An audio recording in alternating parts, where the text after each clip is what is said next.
Want to change your TikTok account region or country? Here's the full method step by step. 1. First, open your TikTok app.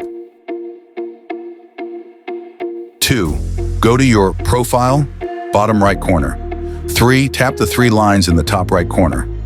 4. Select settings and privacy. 5. Now tap on account. 6. Then go to account information. 7. You'll see the option, account region. Tap it. Here, you can change your country or region. Now, why should you change your TikTok region? To get content and trends from your target country, like USA or UK. To improve your reach and engagement based on your niche. If you're planning for TikTok monetization, your region matters. Some features like TikTok Creator Fund, Marketplace, and Live Gifts are only available in selected countries.